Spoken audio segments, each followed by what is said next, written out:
We are Cactus Wrestling. Make sure you hit that like button and subscribe so you don't miss out on future videos. Welcome back to Cactus Wrestling. We have some huge upsets leading into 2024. Over a week into the new year, and some big names went down over the past weekend, and we got to talk about them. I'll start with Penn State because they had one loss against Oregon State, a Mr. Bernie Truax. No offense. Yeah, I'm not impressed with Truax at all. He seems like he has been wrestling not to lose instead of like his teammates who, like, another name that we saw, Mitch Messenbrink, teched Matt Olgan. Yeah, that was surprising. In the second. Yeah, that was surprising to see. I wasn't surprised to see Munoz beat Truax. Nah, Munoz is legit, but like, Yeah. Munoz is 1-4 against him before that. Yeah. Though. It's just Truax, from everything I've seen, is like, okay, just Jack just said it. He's wrestling to not lose versus wrestling to dominate. And hey, we even said it in the Cactus All-Star video. Munoz could beat Truax. Mm-hmm. Despite that record of 1-4. 2-4 now. Yeah. Do you think that some of the guys who well, it's kind of weird because Messenbrink was also a transfer, but it seems like his experience at Penn State has been a little bit. I feel like it's a little different. He redshirted for a year and then transferred. Yeah, he's really not. This is really more not, like Hildebrandt transferring. He spent like his entire career elsewhere, then true. came to Penn State and kind of fizzled. That's what I'm saying. Like, do you think it's too late for these guys who have been like with other teams for 3-4 years to kind of get embraced in the Penn State culture of things?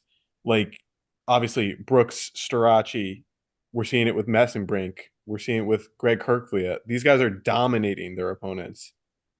The talent is all there, but like Truex hasn't really adapted all that well. We haven't seen too much since transferring over to Penn State. It's tough because like I'm a big believer in iron sharpens iron, and that you push me and I'll push you, and together we'll get better. And I look at the room and I go, wow, you got Messenbrink at 65, you got Carter 74, Brooks at 97, and Kirk at heavyweight. And I'm like, man, like Truax has the best guys above and below him that constantly looking to score points. Like, yeah, why is he not adapting? Because he likes finishing in fourth. He's really good. Yeah, he is good. Yeah, he's going for that fourth. He's really good at getting top 4. 4 for 4. I hate to say it, but after seeing Mitch Messenbrink this past weekend, man, I don't want to call it too early, but Mike Long, you were on the case from the. He was saying it before Messenbrink was on this, officially in the lineup. He's undefeated. I think I was saying it. Yeah, he's scoring a lot of bonus points. I was saying it. Just watching his world run, I'm like, man, like this dude is gonna be filthy. And what's funny enough is I talked to you guys about this with Carr already having one loss and potentially having another. When he sees Keegan, because he's gonna see him at least 1 or 2 more times before the season ends. Well, he'll see O'Toole in the duel and at the Big 12. Yeah, that's what I'm saying.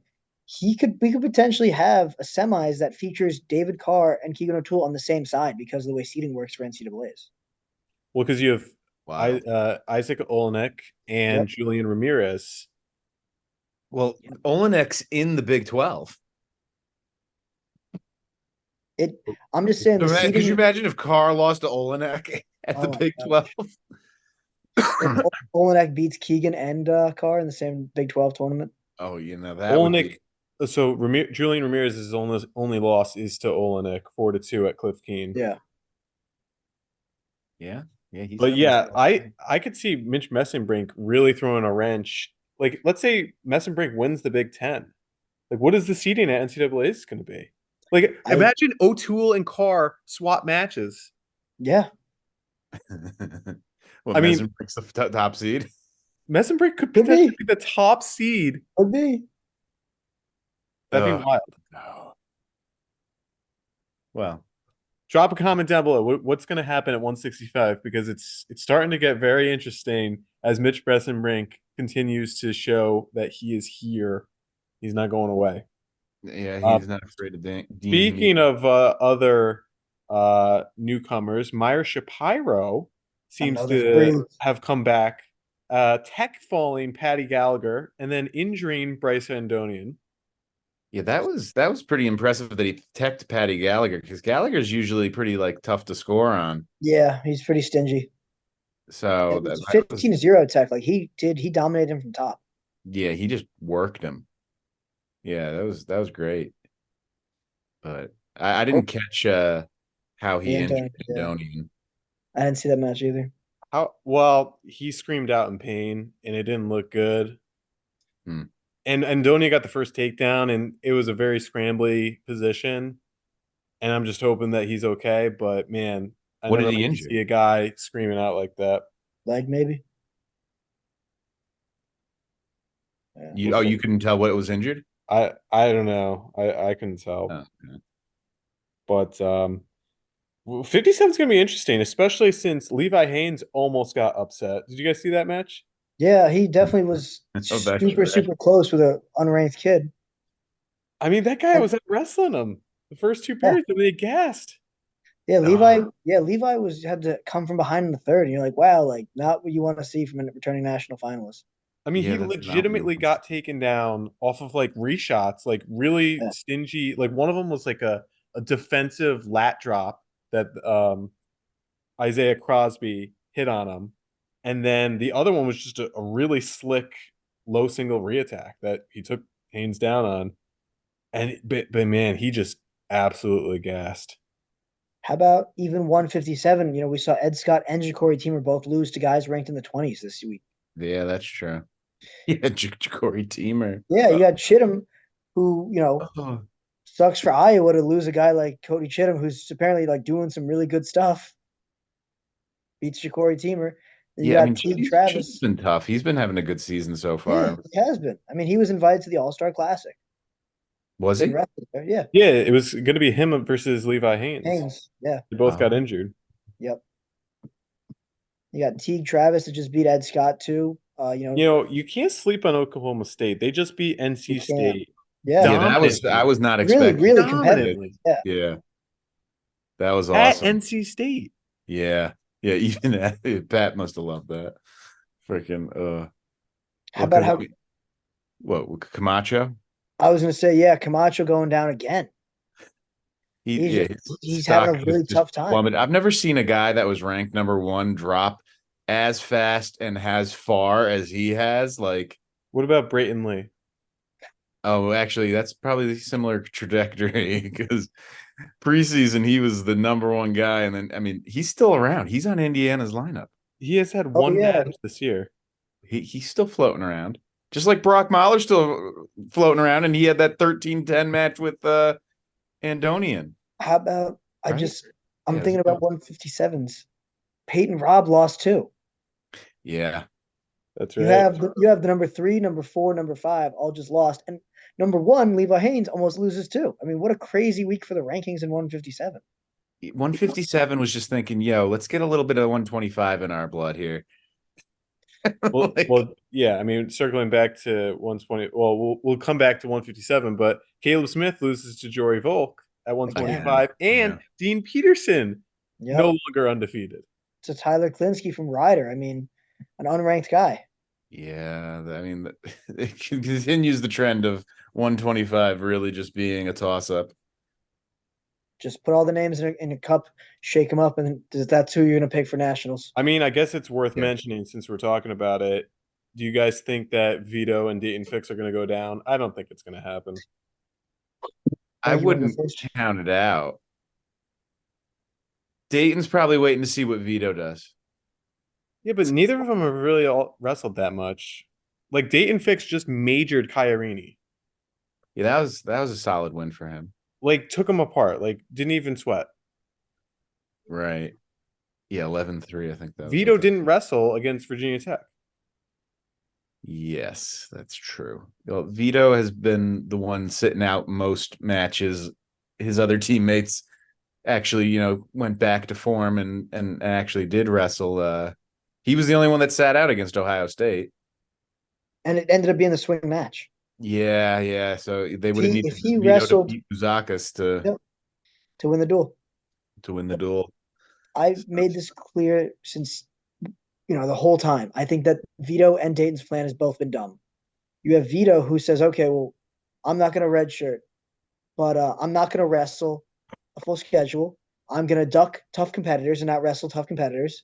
Well, I'm yeah. I not mean, going he to, lost. Why would he yeah, want to, wrestle these tough guys that could beat him? I'm not going to compete in freestyle, like freestyle events that He are won going a on right world now. title without Yeah, wrestling freestyle. and then I'm going to suck down to 125 while my team is not even in title contention anyway. Yes. Like Vito is like, hey, I'll do all the stuff of an Olympic red shirt, but not actually take the Olympic red shirt and focus on getting better for the Olympics. It doesn't make any sense. Already am good enough to win Well, the Olympics. wasn't he the one saying there's no better way to prepare for an Olympic run than going through an NCAA season? Yeah. And it's like, dude, but like that means you have to wrestle the NCAA season. Like I could just show up at the finish line too. Yeah, call him out.